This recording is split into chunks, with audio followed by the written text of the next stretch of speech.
And make sure, let me include this, in order to keep those ends healthy as long as you can, because like I said, it's the oldest part of your hair. It needs the most tender love and care. When you are conditioning your hair, start with your application at the bottom.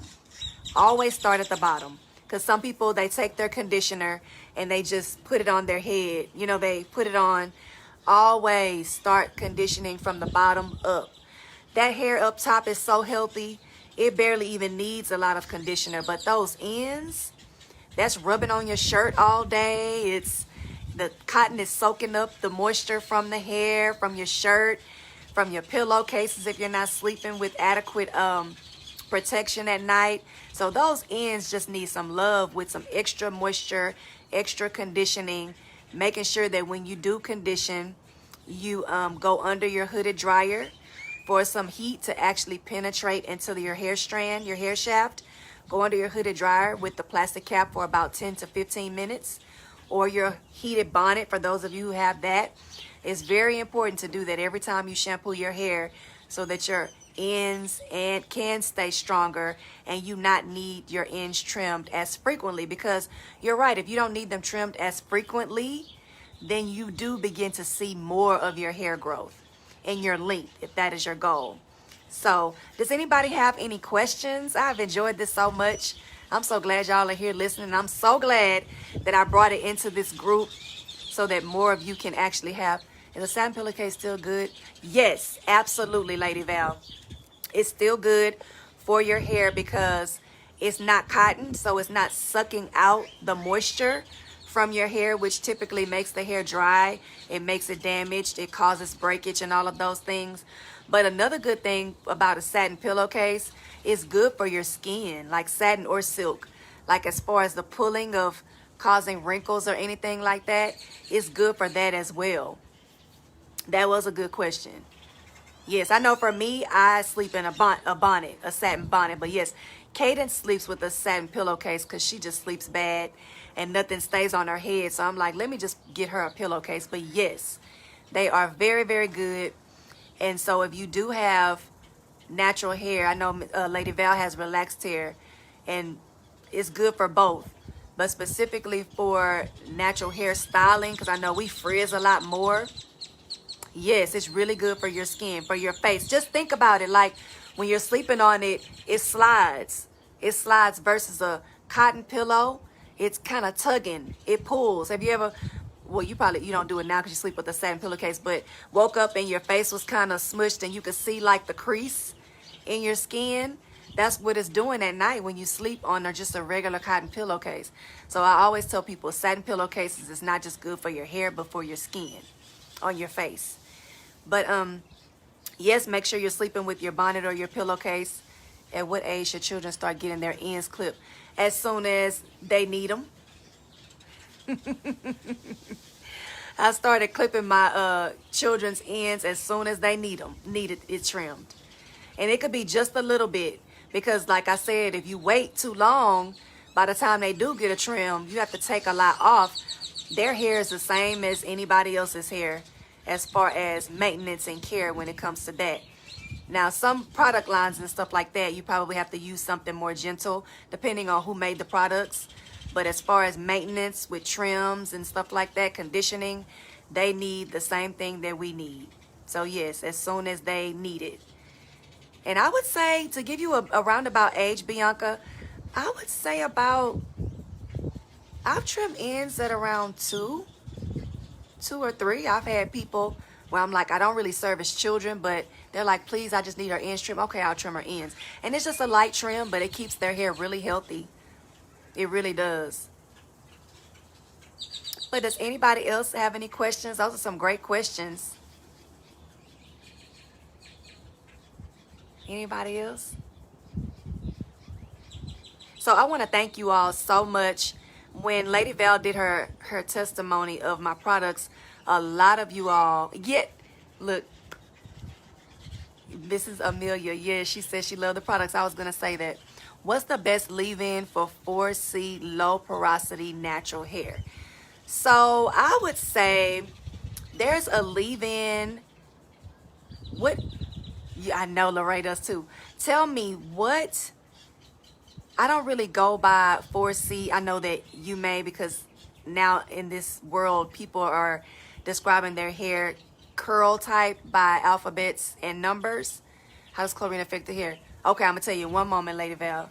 Let me answer Miss Brittany's question. I would say the best leave-in that I like is a Geronimo. Geronimo has a leave-in. Cadence Taylor, I have a leave-in as well. It's so easy. Or it feels good. It feels good conditioner is probably the best one. But Geronimo, Jirano, or Cadence Taylor Beauty, it feels good conditioner will be the best leave-in for your low porosity natural hair. And so, Miss Val, how does chlorine affect the hair? So chlorine is a chemical, and so it dries out your hair.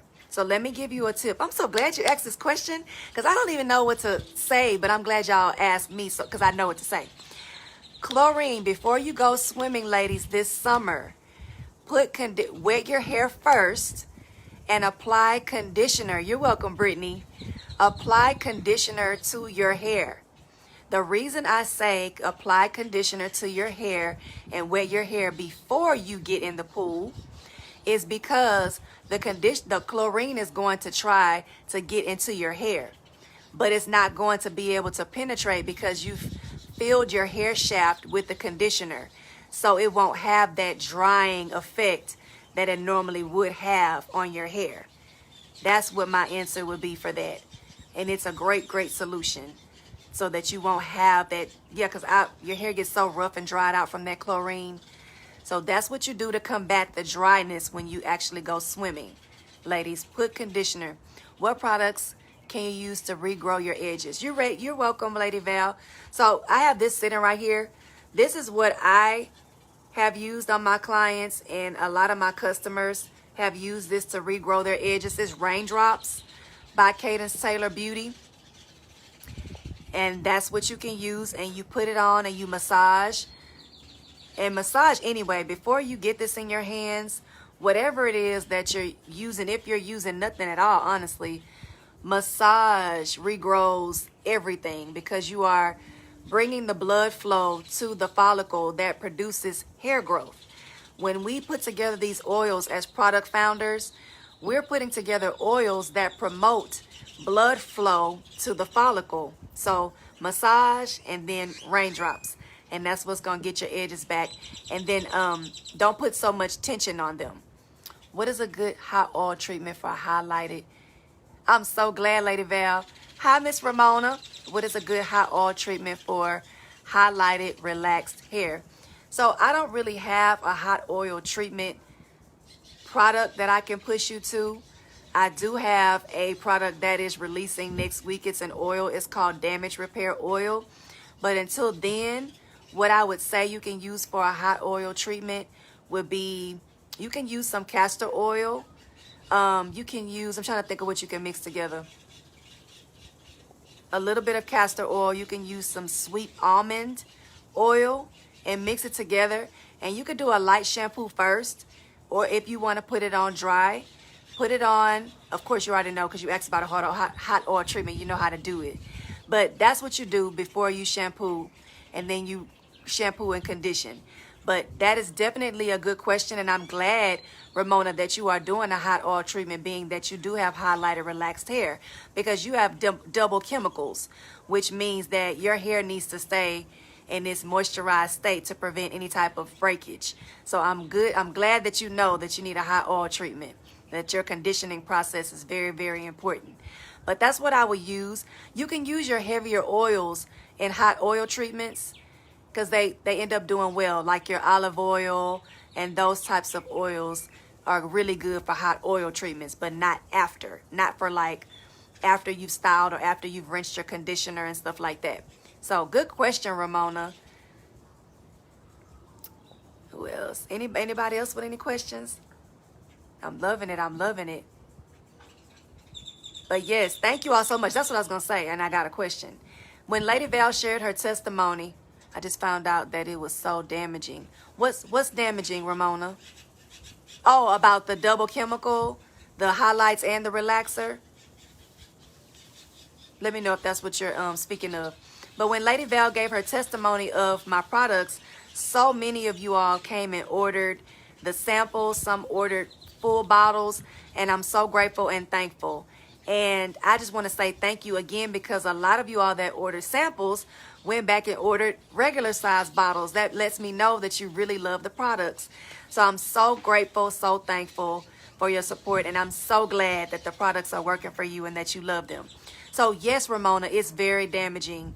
That's why you do have to stay on top of your moisture levels and make sure that your hair is not going to break. So what you can do to not experience damage, I don't know if you are open to this, but if I were your stylist and you felt if it was damaged, if your hair is damaged, I would just take your color down to be a little darker, because darker hair is a lot healthier than high lift highlight hair.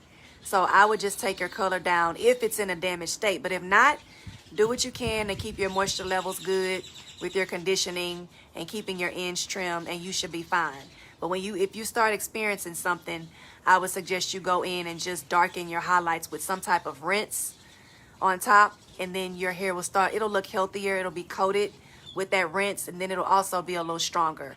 So it'll have that extra layer of protection so it won't keep breaking. Any other questions? Hi, Miss Rachel and Sonia. Is it safe to color gray hair?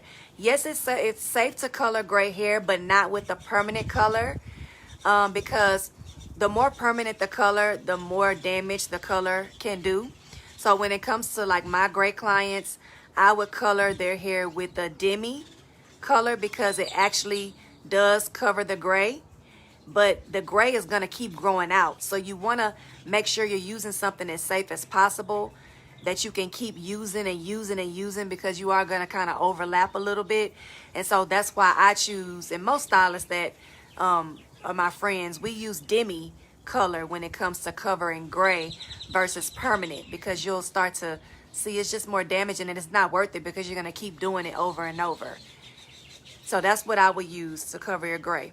So it is safe, but with the demi color, not permanent. Because demi is permanent, it's just not, it doesn't go as deep into the hair strand. It doesn't break bonds into the hair strand like permanent color does. So you won't have to worry about it washing off at all. Any more questions? You're welcome. You're welcome. You're welcome. Y'all are asking some good questions. Does color damage natural curl patterns? Very good question. So, the higher the light, I'm about to say the higher the lift. Y'all don't understand that. The lighter the color, the more it can possibly damage your curl pattern, because when the color is too light, like bleach light, high lift blondes, it starts to act sort of like a relaxer, because they're both chemicals. And so most people that I have seen with the high lift color, it depends on the health of the hair. It depends on whether the hair is fine or coarse, which means their strands, the strand is fine, or it's a little bit fatter, which means it's a little stronger. It depends on that. Depends on the person who's applying it. And also depends on the maintenance of what you're doing. If you're straightening a lot, even though you're natural, or if you're wearing it in its natural state. But it can be damaging, but not always. But like I always tell my clients, if you're going to do with color, period, know that it's going to be extra maintenance involved for you to have healthy hair, like extra conditioning.